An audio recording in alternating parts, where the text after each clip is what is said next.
What's up, bro? What up, man? You ready for this? Ready. You? Yeah.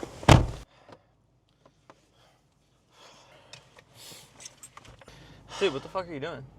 I thought you said we were going to Chick-fil-A because they forgot your chicken nuggets. No, dude, I said I'm turning into thick filet because I haven't eaten all those nuggets. Damn. I'm starving. Can we still go? Fuck it. All right, let's go.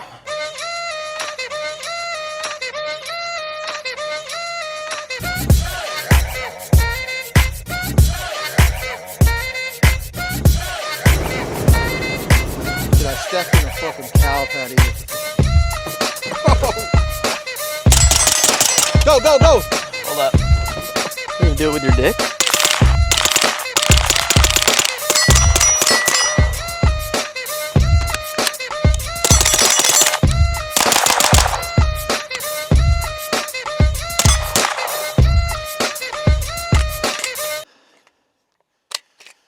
Fuck.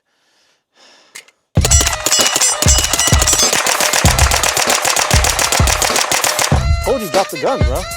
I would listen.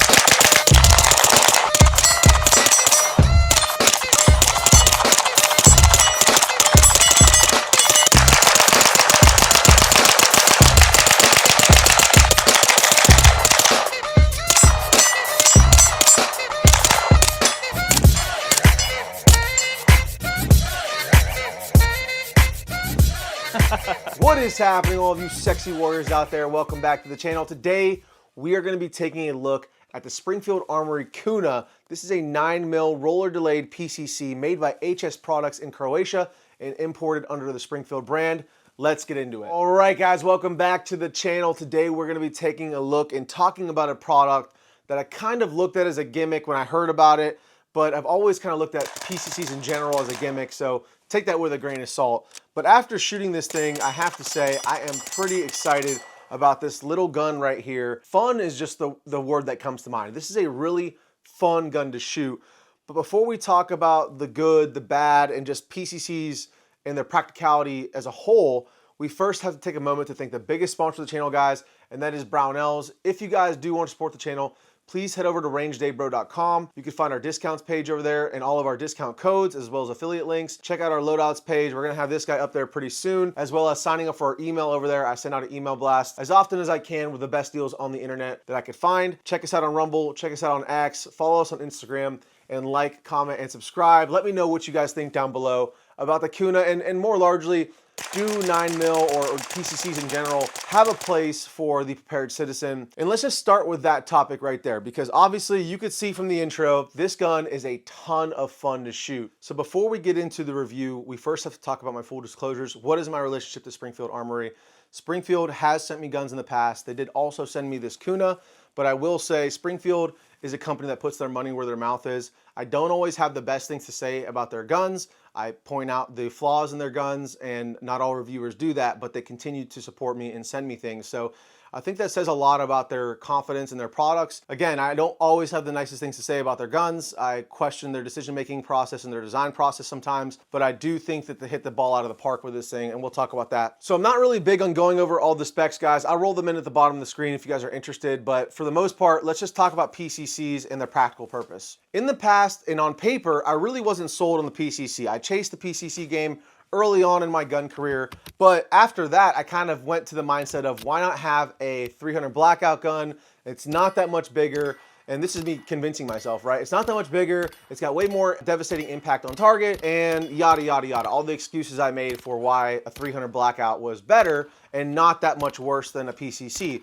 But after getting my hands on this thing and shooting it, I gotta say that this thing completely changed my mind for multiple reasons, starting with, even though it's not that much smaller than a 300 Blackout SIG Spear that you see right here, it is significantly lighter and it's easier to shoot, it's cheaper to shoot, and it has less recoil and faster follow-up shots. So as I started shooting this, I realized how quickly I was becoming a believer in the 9mm PCC. I've just never had good luck with them in the past, but this thing was an absolute blast to shoot. It was cheap to shoot. It was easy to shoot. You retain 4 points of contact, 3.5, whatever, with the brace. But you retain all of the stability factors that you have with an AR platform, and you have the ability to train for super cheap. Your wife, your kids can train with something like this, and it's just super fun. You also don't need ear pro with a good suppressor like this guy. I mean, for sustained rates of fire, you probably should wear ear pro. I'm not recommending you don't wear ear pro, but you're not gonna be blowing your eardrums out with this suppressor. This is the Energetic Armament Sonus 9. I absolutely love this guy. I gotta give a shout out to Energetic. I do work for those guys, but I believe in their products. And this can on this gun, it's like a match made in heaven. I love this thing. It sounded super good. It worked super well. Now let's get into the reliability. So throughout the review, we shot 500 rounds through this gun. Of course, this is not a review. It's more of an opinion piece or a first impressions piece. There's just simply not enough time to have a full review, right? Like, this is not thousands of rounds. However, we did experience a few quirks, I would say. I wouldn't call it malfunctions.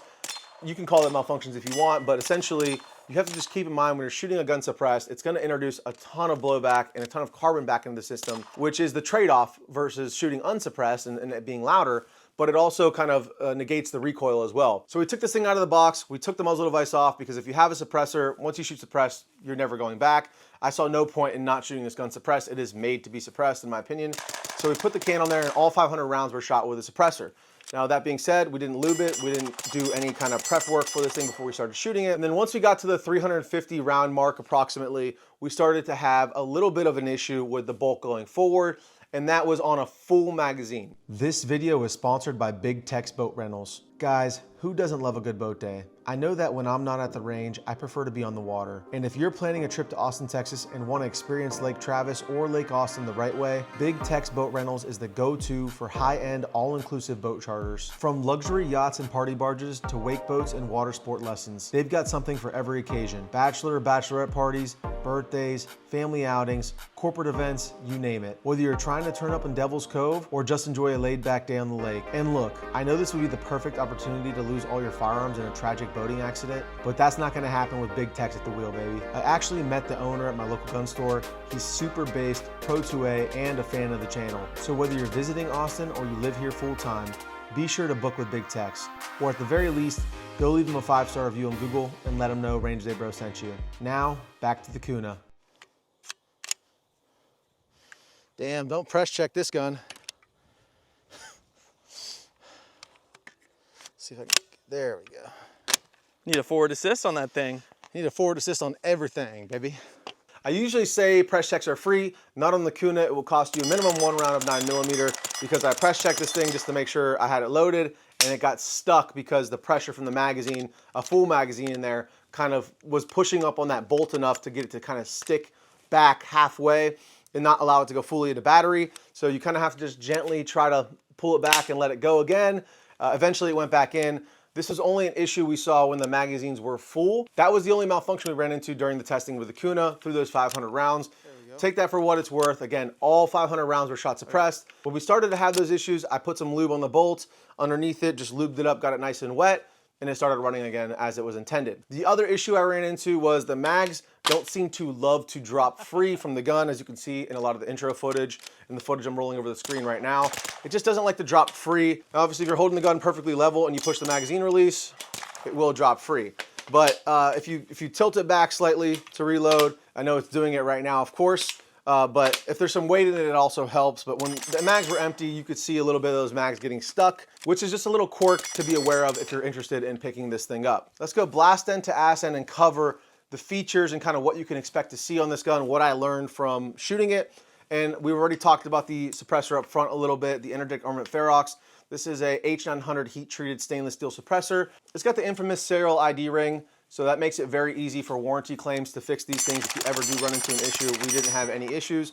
It is direct threaded. It was backing off slightly after every like 100 rounds or so. It started to back off. we'd have to tighten it back up. I do fully intend to get a rear end muzzle device for this gun because I just like the design. They're lightweight, they keep the can short overall, and it would help in preventing it from backing off with that taper mounting system. So that's gonna be in the future for this gun. Now, one of the biggest assets of this gun is its compact size. Even with this full-size 9mm suppressor, I could fit it when it's folded into a regular size backpack. The issue with that is gonna be your rail space up front. So you're gonna really have some really tight real estate down here. We're talking like favela type real estate. If you wanna put anything on here, even a Surefire micro light that I wanted to put on here, gets in the way of the charging handle. If I had a tape switch, I could probably throw it on the other side and mount a little pressure pad up top, but I don't have that set up currently, so just keep that in mind. It's a very small forend. Yes, I have very large hands, but as you can see, when my hand's on the gun, I mean, my hand takes up the entire forend unless I go back with a little bit of a magwell type grip. I'm not complaining about that. I love that it's compact. It's just something to keep in mind if you want to run lights on this thing, which I always recommend. If this is going to be your home defense gun, you need a light on it. That's just my opinion. Coming up to the top, you guys might notice there's some built-in iron sights, which are really, really cool. They're actually made of steel, which is nice. They flip down very positively, and when they're flipped down, they have a pistol style notch and post in the front. So I really like that comes with the gun. Again, for the price point of this thing, it's a really good value. Obviously, we mounted it up with the EOTech EXPS 3-1. So this is a single dot EOTech, which I really love, featuring the 100 Concepts ARD and the American Defense Manufacturing riser. The charging handle up front is kind of perfect in my opinion. It folds down. It doesn't really lock out when it's out. It just always snaps back to the front, but it is right there when you need it. It's easy to grab and actuate. The charging handle is non-reciprocating, so for all you guys who are wondering, it does not reciprocate with the bolt as you're shooting. Obviously, that would be a huge problem being where it's placed and how small the forend is. I'm a big fan of the charging handle. It's not like one of those ones that fold that you kind of have to like finick or mess with to find it. Once you grab it, it just kind of really easily comes out. You don't have to really mess with it. You can kind of just sweep down and your hand pushes it forward. So one of the biggest negatives with this thing, some people may view it as, is magazines, right? It does not take 33 round Glock mags. So that's something to keep in mind. It doesn't take CZ Scorpion mags. It takes its own proprietary magazine, but a gun is only as reliable as the magazine is. So time will tell if these magazines remain cheap and reliable. For now, again, besides the not dropping free and having a little bit too much spring pressure on the bolt when it gets dirty after shooting it suppressed, it seems overall like a pretty good design. Now, while we're on the topic, the magazine well is very generous. I will say that. It's not hard to get a quick insertion into the gun, and it makes it very easy to funnel that thing right in, which is what you want on a gun like this. The entire gun is ambidextrous. So as you can see from the lower, it has a bolt stop and bolt release on the right side of the gun. It has a magazine release on the left side of the gun, safety selector on both sides of the gun as well. Another little quirk about this gun that I noticed like right away out of the box, and it got a little bit better since shooting it, is that the safety selector is extremely stiff. Like, it's gotten better, but it's still, like, you can see, I mean, you can see the white of my finger before it snaps into place. So I'm hoping that breaks in more over time, or they fix this issue. I don't want it so easy you could just brush it and it goes off a safe, but I do want it to be like, I don't want to have to make a conscious effort to like make sure I have a really good grip on that safety in order to engage it, which I really had to do. If it was a little bit weaker, I guess you could say, I'd be able to flick it off with my right thumb without taking my fire control hand off the gun like you have to do with a AR-15 and kind of do this little thing right here. But it's pretty stiff, so I do have to kind of throw it off like that. Not the end of the world, just something to be aware of. The pistol grip, I absolutely love it. It's got a great grip angle on it, a nice little indentation for your finger groove there, but not too much. I wish the trigger guard was a little bit more oversized, but I get it. It's a PCC, it's a small gun. It's not like it's small by any means front to back, but completely straight in the bottom. I would have loved to see just a little bit of an arch there. Now, one of the biggest assets of the gun is gonna be the trigger. That obviously contributes heavily to how quickly you can shoot this thing. So when you combine the light recoil of the 9mm with the roller delayed system, a suppressor, and then the trigger, you get a really smooth shooting gun. And we'll just go to this trigger with you guys together on camera so you can see what I'm talking about. So it's a flat face trigger, as you can tell. It's got two stages. So there's the first stage right there, really light and bouncy, and then we hit the wall. Tiny bit of creep, but it's not jittery, it's not gritty. It's very smooth all the way back, and the reset, very short and tactile. And then it goes back out, so they go back to the wall, boom. And when you're shooting this thing fast, although it's a 2-stage trigger, it feels like a single stage trigger. I really like the trigger. I think it's one of the biggest assets of this gun. It really allows you to make the most out of this light recoiling system to get fast, accurate shots on target. It does have some QD points on the top right and left of the gun here. So if you want to run your sling in the back of the receiver, if you're not running a brace or a stock on it, you can do that very easily. And then it comes with the Strike Industries pistol brace. It started out a little bit lower. I raised this thing up so I'd have a better cheek weld on my riser. So if I'm using this thing for night vision or whatever it is, then I can actually have a positive contact point with the gun and maintain control in the gun, which I really like. It's got a pick section on the back so you can put whatever brace or stock you want onto it. This one is not horrible. It's definitely not my least favorite brace I've ever used. It's actually pretty functional.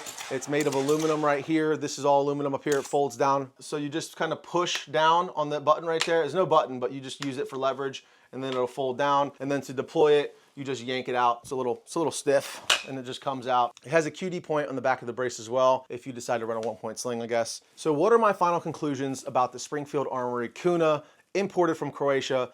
I gotta say, I absolutely love this thing. Mostly because it's fun, it's cheap to shoot, it's light recoiling, it's just a good time, which we get super serious in the gun world. We always talk about, hey, training, this is life or death, which it is, but you have to remember to have a good time and not get burnt out. I also see the practical application of it now. This thing is like a cheat code to shoot. It's got a super light recoiling system. It's got 29 round magazines, YouTube, and it gives you a lot of the advantages of a AR-15, but it gives you the advantage of shooting for cheap and having a gun that's not too heavy for your wife to wield. Even my Mark 18 at times, my wife, when I took her to the range, was like, this is way too heavy. I can't stand properly with it. I can't shoulder it properly. And it's just really hard for smaller statured people or women to shoot. Whereas this thing unlocks all the advantages of those platforms and puts it in a fun, cheap to shoot, well-built, reliable platform, in my opinion. I think it's gonna break in even better as time goes on. We'll have a follow-up review for you guys in the future once we get a couple thousand rounds in this thing. But for right now, I absolutely love it. I think this is a great option for a nightstand gun, for a truck gun, for a backpack gun, for a PDW, for anyone who's looking for a budget type option to get them in the game and not having to spend Sig Spear money or Chris Vector money or any of these other companies that make PCCs, even 9mm ARs.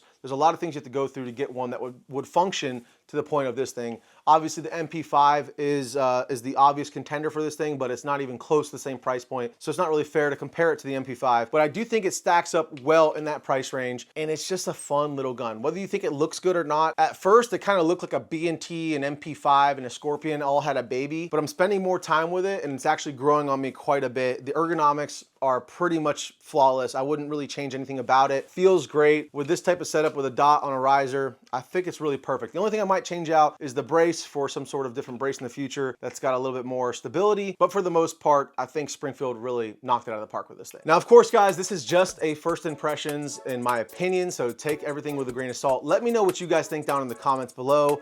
If you guys do want to support the channel, rangedaybro.com for our discounts page, our loadouts page. Sign up for our email list over there. Like, comment, subscribe, follow me on Rumble, follow me on X, all the things. I love you guys. Thank you so much for all your support. And as always, Christ is King. Stay safe, stay dangerous. Range Day Bro, out.